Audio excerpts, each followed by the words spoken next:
Merong tatlong problema, merong tatlong dahilan bakit naghihiwalay ang mag-asawa. At kailangan natin tignan ang tatlong bagay na ito para mahilom, magamot anuman ang problema na mag-asawa at para maiwasan ang kanilang paghihiwalay. Una, maraming naghihiwalay dahil hindi sila nag-uusap. Lack of communication. Yan yung madalas na problema. Mas nauuna pa ang sigawan. Mas nauuna pa ang tampuhan. Mas nauuna pa ang galit kesa sa pag-uusap at pagkakaintindihan. Meron po akong exercise sa inyo. Kunin niyo po yung kamay niyo, right hand, taas niyo po. Ikot niyo po, right to left. Right to left. Ikot niyo po. Yan. Stop. Taas niyo po yung paa niyo. Baba niyo po yung kamay niyo. Kahit konti lang po. Ikot niyo po yung paa niyo, right to left. Ikot niyo po, right to left, right to left. Yan. Sige. Ngayon po, taas niyo po ulit yung kamay niyo. Right foot. Ikot niyo po, right to left yung dalawa. Right to left sabay. Kaya naman po, no? Kaya po. Okay, stop. Ngayon po, subukan niyo po yung inyong kamay na kanan. Right to left, habang yung paa niyo, left to right. Subukan niyo. Right to left, left to right. Hirap po, no? Kagabi ko pa po ginagawa yan. Nagpo-focus po talaga ako. Nagko-concentrate po ako. Kahit mamamaya, subukan niyo po pag-uwi niyo. Kayo pong nasa online, kayo pong nasa bahay, subukan niyo po. Yung kamay niyo po, right to left. Yung paa niyo, left to right. Ano mangyayari? Ano po yung naranasan niyo? Hindi po tumutugma. Hindi sumusunod. Sinasabi mo sa isip mo, ikaw right to left, ikaw left to right. Ayaw. Ano pong ibig sabihin? Kung ang katawan natin minsan hindi magkaintindihan, kung ang katawan natin hindi nagko-connect paminsan-minsan, kayo pa kayang dalawang mag-asawa? Kayo pa kayang dalawa na separate kayong tao? Magkahiwalay kayong tao? Magkahiwalay kayong buhay? Kailangan nyo din tanggapin na minsan talaga hindi kayo nagkakaintindihan. We have to accept that sometimes we cannot meet eye to eye. Kung ang katawan mo minsan hindi niya maintindihan ang kanyang sarili, iisang katawan na yan. Kayo pa kaya ang dalawang katawan? Kayo pa kaya ang dalawang isip? Kayo pa kaya ang dalawang kaluluwa? At paano yung dalawa magiging isa? Kailangan merong connection. Kailangan merong ugnayan. At ano ang ating ugnayan sa bawat isa? Ang salita. Kung gusto nyong magkaisa, kayong mag-asawa, kailangan gamitin nyo ang salita, bigyan nyo ng laman.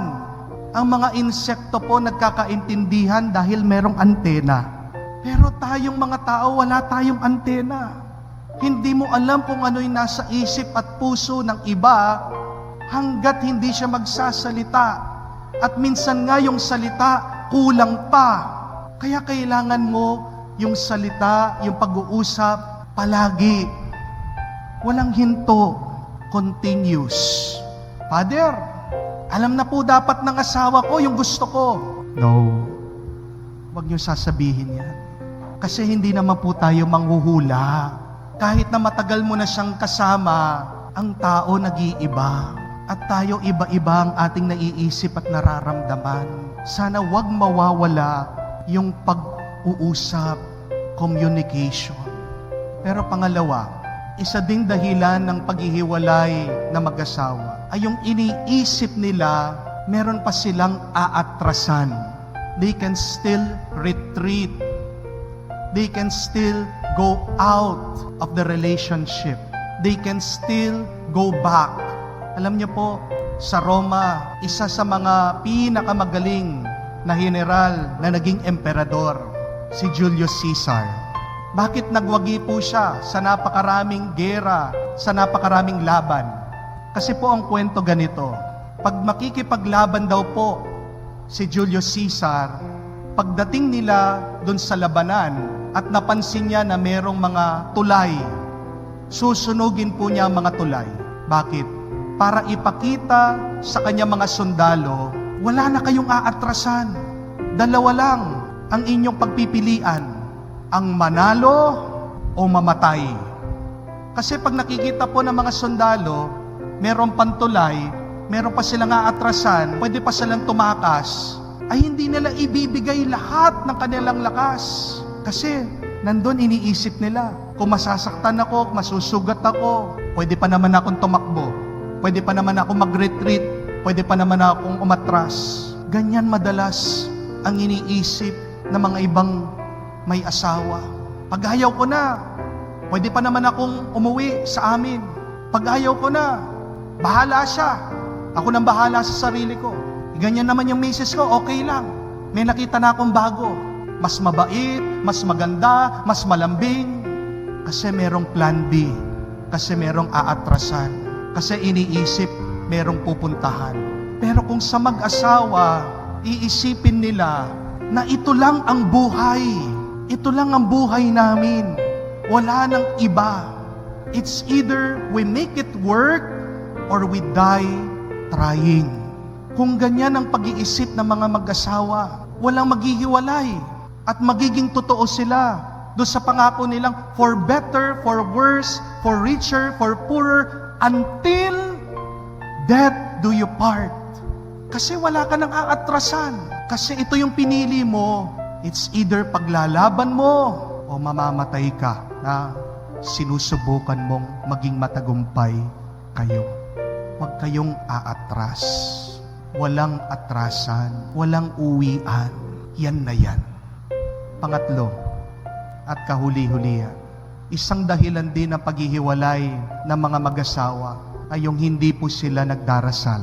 Meron pong isang magandang kasabihan ng mga Russians. Sabi po nila, if you go to war, pray once. If you go to the sea, pray twice. If you get married, pray thrice. Ibig sabihin, mas mahirap pa po ang pag-aasawa kaysa sa gera. Ibig sabihin, mas mahirap ang pag-aasawa kaysa sa pagpapalaot sa dagat na pwede kang malumod, na pwede kang mawala. Married life is beautiful, and yet it is difficult.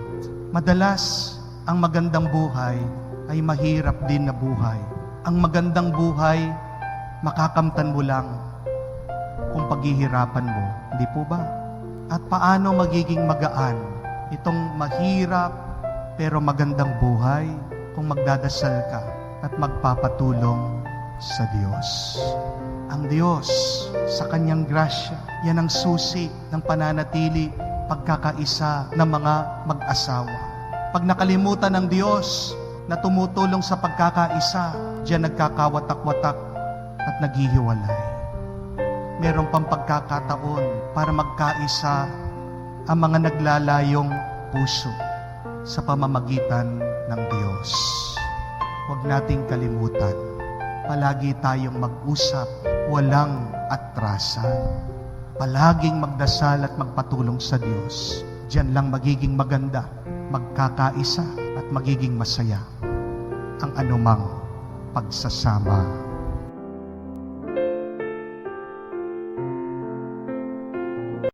Kasalanan ba ang paghihiwalay ng mag-asawa? Hindi ba pwedeng payagan ng simbahan na pag may problema na ang mag-asawa, maghiwalay na lang sila? Oo nga naman, kung ang lalaki nag-iba na.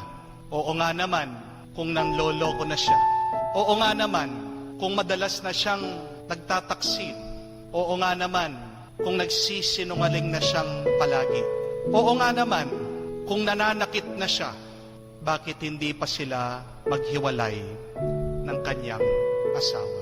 Hindi friends, bago man kayo magkahiwalay ng asawa mo, I invite you to answer 3 questions first. sagutin niyo muna yung tatlong tanong na ito bago kayo tuluyang maghiwalay ng asawa mo. The first question is, do you still love one another? Mahal niyo pa ba ang bawat isa? Dahil kung mahal niyo ang bawat isa, paglalaban mo ang mahal mo. Kung mahal mo pa ang asawa mo, anuman ang kanyang kasalanan, papatawarin mo. Kung mahal mo ang iyong asawa, pagpapasensyahan mo siya. Kung mahal mo ang iyong asawa, anuman ang kanyang pagkakamali, tatanggapin at tatanggapin mo siya. Pag hindi mo na mahal ang iyong asawa, kahit na anong gawin niyang mabuti, walang kwenta at halaga ito sa iyo. Pag hindi mo mahal ang iyong asawa, kahit na anong gawin niyong kabutihan o sakripisyo, baliwala. Kailangan pa rin ang pagmamahal kung gusto niyong manatili sa bawat isa. Do you still love each other? And when we say love, it means we need both parties to be involved in it, to participate in it. Hindi pwede yung isa nagmamahal, yung isa wala ng pagmamahal. Because love is a two-way street. Ang pagmamahal kailangan nasa dalawa, sa mag-asawa. Meron pong napakagandang kanta ang isang singer, si Lady Gaga. A Million Reasons, sabi po niya sa kanyang kanta. I have a million reasons to walk away, and yet it only takes one good reason to stay. And what is that one good reason to stay? It is love. Napakarami pwedeng maging dahilan na iwanan mo ang asawa mo, but it only takes one good reason to stay with him or with her forever. Do you still love each other? Kung mahal mo pa siya, gagawin mo ang lahat para hindi kayo magkahiwalay. Second question, did you do everything to save your relationship? Ginawa nyo na ba ang lahat para masalba nyo, para maligtas nyo, para maayos nyo ang inyong relasyon? Kung ang isa wala ng pagmamahal at ang isa nananatiling nagmamahal, hindi ba gagawin niya ang lahat para maayos ang nasira nilang pagmamahal? That is how relationships are. Relationships break down. Relationships get broken. Walang perpektong relasyon. Walang perpektong pagsasama. Magkakaroon ng problema. Magkakaroon ng lamat. Magkakaroon ng sakit kung paanong ating mga katawan ay nagkakasakit din. Pero pag merong sakit, ano dapat ang iyong gawin? Kailangan mo itong ingatan. Kailangan mo itong alagaan. Have you done everything to heal your broken relationship? Nag-usap na ba kayo? Nagpa-counseling na ba kayo? Nagpatulong na ba kayo sa mga kaibigan niyo? Pumunta na ba kayo sa simbahan? Nag-confess na ba kayo? Do everything to save your relationship if you still love one another. Third and last question, have you asked God for His help? Nagpatulong na ba kayo sa Diyos? Nagdasal na ba kayo sa Diyos? Isa po sa mga nakaka-inspire na kwento ng kabanalan ay ang kwento po ni Santa Monica. Ang kanyang asawa ay hindi rin perpekto. Hindi siya uliran na asawa. But Saint Monica prayed for 30 years. And it is only after 30 years that her husband transformed and changed. Nagdasal na ba kayo? Nagpatulong na ba kayo sa Diyos? Hindi po ba dahil walang imposible kung ikaw ay magpapatulong sa Diyos? Kahit na ang nasira niyong pagsasama, kayang hilumin, kayang ayusin ng Diyos. Ang paghihiwalay, ang pinakamabilis na solusyon pag may nasaktan sa relasyon. Separation is the quickest solution. And yet, it should only be the last solution. Because if we try to answer these three questions, nobody would try to separate. My dear friends, my dear husbands and wives, remember that when you were married, you became one body. Nung kayo ay kinasal, kayo ay naging iisang katawan lang. Bakit merong mga gustong magkahiwalay na lang? Yan yung problema eh. Kasi hindi nila nakita ang kanilang kasal bilang iisa. Pero kung paniwala mo at alam mo, hindi kayo dalawa, isa lang kayo. Pag may nawala isa sa inyo, masasaktan ka, malulumpo ka. Yan yung problema ng napakaraming mag-asawa. Hindi po ba sa ating katawan, pag meron tayong sakit, halimbawa na lang, pag napilay ka, masakit ang iyong paa, anong gagawin mo? Iinom ka muna ng gamot, magpapahilot ka muna, pupunta ka sa doktor. Hindi naman ibig sabihin masakit ang paa mo, agad papaputol mo. Ganyan din, hindi po ba sa relasyon, pagsasama ng mag-asawa? Nagkakaroon ng suliranin, nagkakaroon ng hindi pagkakaintindihan. Talagang napakasakit ng inyong nararamdaman. But it does not mean that when you get hurt, you immediately separate yourself from your spouse. Separation, it should only be the last solution. Kung gagawin mo ang tatlong ito, hindi mo makikita na mabuti at magandang solusyon ang paghihiwalay. Let us do everything to heal the broken relationship. Tayo po ay magpatulong sa Diyos.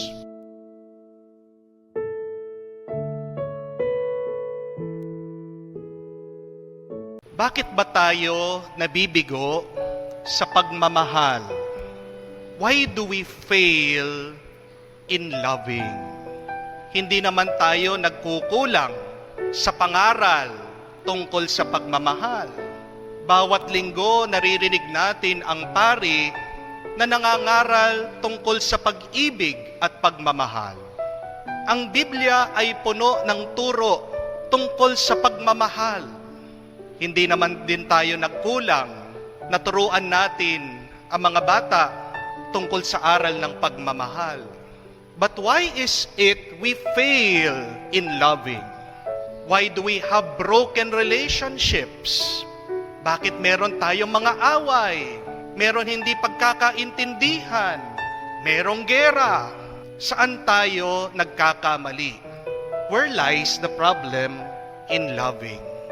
Sa tingin ko po, tayo ay nabibigo sa pagmamahal dahil meron tayong nakakalimutan gawin para tayo ay makapagmahal. We forget this first and very important step in loving. Ano yung una at napakahalagang hakbang para ikaw ay tunay na makapagmahal? Yung unang salita na binigkas ng ating Panginoon. Nung siya ay tinanong, anong pinakamahalagang kautusan ng Diyos? Anong sagot ni Jesus? Makinig kayo. Listen, O Israel. Before you can love God, before you can love your fellow men, before you can truly love yourself, you must learn to listen. Makinig. Dahil ang taong marunong makinig, taong marunong magmahal. Ang taong marunong magmahal ay taong marunong makinig. If we want to concretely show our love, it starts with this very basic action to listen. Palagi natin tinuturo ang pakikinig. But the problem is, nobody has shown us how to listen. Yan ang problema. Walang nagtuturo sa atin kung paano ba makinig. Kung mabuti kang makinig, mas mabuti kang makakapagmahal. Dalawang bagay po kung paano ka makikinig ng mabuti para ikaw ay mabuting makakapagmahal. First one, learn to speak last. Hindi ka matututong makinig kung nauuna kang nagsasalita. Minsan po merong isang kwento tungkol sa isang lalaki na may asawa. At ito pong lalaki ay nagsasawa na sa kanya misis. Dahil araw-gabi, walang humpay ang kanilang pag-aaway. Ito kasing kanyang asawa ay bungangera. Naghahanap siya ng tulong kung paano ba niya mapapatahimik ang kanyang asawa. Kaya naman ang lalaking ito ay pumunta sa pare, binuksan niya ang kanyang problema. Sabi niya, Father, ano bang gagawin ko dito sa aking asawa? Konti na lang po ay masasakal ko siya at mapapatay ko siya. Nager siya. Sumagot po ang pare, sabi niya, simple lang ang gawin mo. Kung gusto mong tumahimik ang iyong asawa, bawat na mag-uumpisa siyang magbunganga, pagalitan ka at awayin ka, kumuha ka ng isang basong tubig at mag-umpisa kang magmumog. Para saan naman po yun, Father? Basta't gawin mo. Ilagay mo ang tubig sa iyong bibig at magmumog ka, parang pagkatapos mong nagsipilyo. Umuwi po ang lalaki at nadatnan niya ang kanyang misis at nag-umpisa na naman magreklamo, migaw. Ito pong lalaki dali-dali pumunta sa kusina, kumuha ng baso ng tubig at siya ay nag-umpisang magmumog. Habang nagsasalita ang kanyang misis, ito naman po lalaki, walang humpay, walang tigil sa kanyang pagmumubog. Sabi niya, buong araw, ito pong ginawa ng lalaki. Pag magbubunganga ang kanyang misis, siya po ay magmumumog. At may napansin ng lalaki, paunti-unti tumigil sa pagsasalita ang kanyang asawa. Sa buong linggo, ganitong kanyang ginawa. Pag mag-uumpisa na magsalita, magreklamo, sumigaw ang asawa niya, magmumumog siya, unti-unti, tumigil ang kanyang asawa. Pagkatapos, kinausap ng lalaki ang kanyang asawa. Buti naman nagbago ka. At sumagot ang asawa niya, ikaw, buti na lang nagbago ka din. Bakit? Sabi ng lalaki. Sumagot ang babae, kasi dati, pag mag-uumpisa na ako magsasalita, ikaw din, magsasalita ka. Sabay tayong nagsasalita, hindi tayo magkaintindihan. Ngayon, bumait ka. Nagsasalita ako, ikaw tahimik. At naramdaman ko, wow, pinapakinggan na ako ng aking asawa. Bumait na siya. Paano makakapagsalita ang lalaki? Meron siyang tubig sa kanyang bibig. But the point is, a lot of our problems in our relationship starts with the desire to be first, to be heard. You cannot listen if you want to be always first heard. You have to speak last. Makakapagsalita ka rin, pero hayaan mo muna siyang magsalita. We have to exercise temperance, self-control.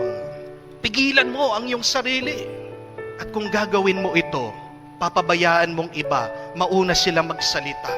May makikita mo magkakaroon ng pagbabago, isang milagro sa inyong relasyon. How can we listen better? Speak last. Mahuli kang magsalita. Pangalawa, how to listen better?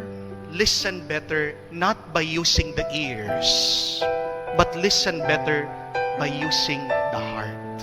Ang importante sa ating mga tao ay hindi lang yung ipakita mo na nakikinig ka.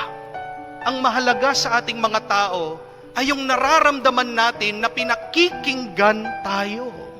Magkaiba po yung pinapakita mong nakikinig ka doon sa pinaparamdam mo na pinapakinggan mo ang iba.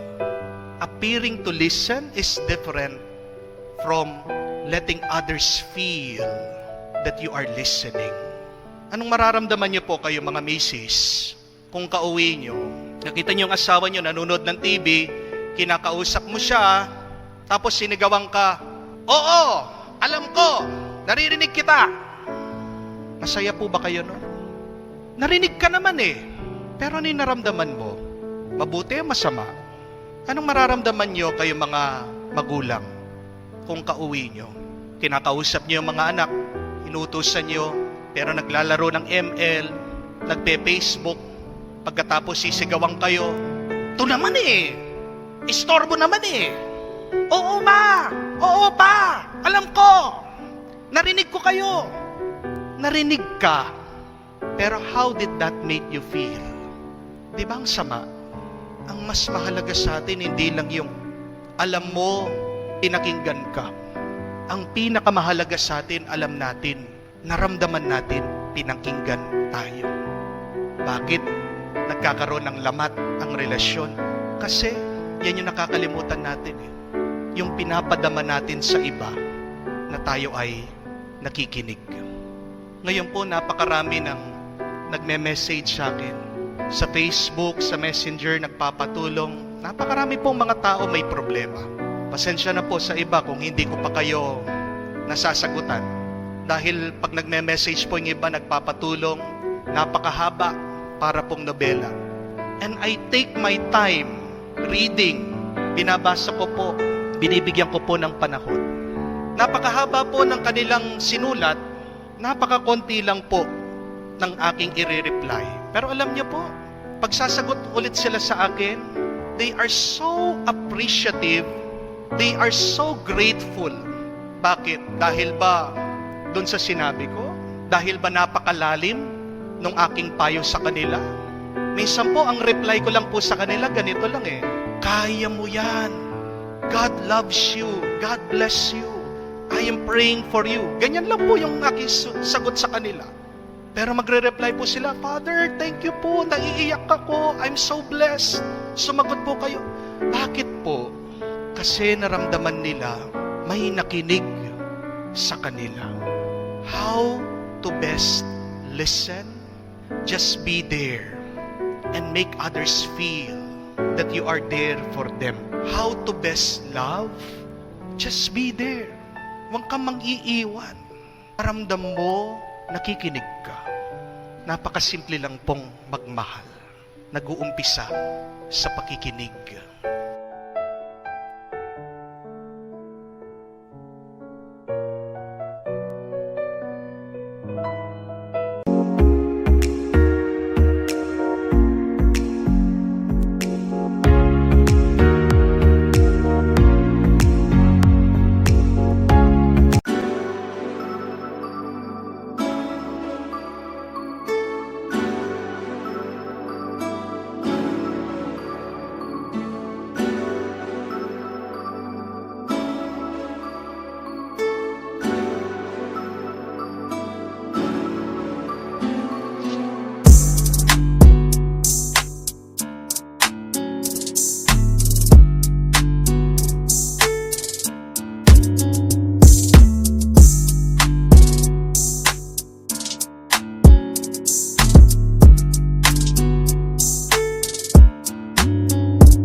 Gentle tune beneath the rising silver moon.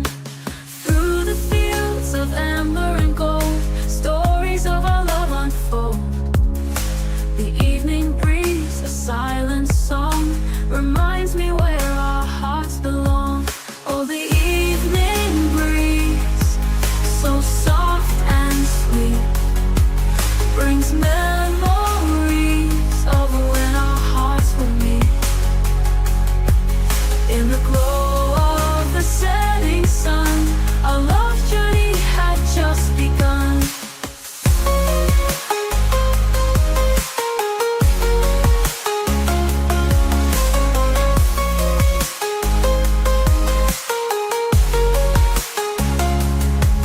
Down the quiet lanes we used to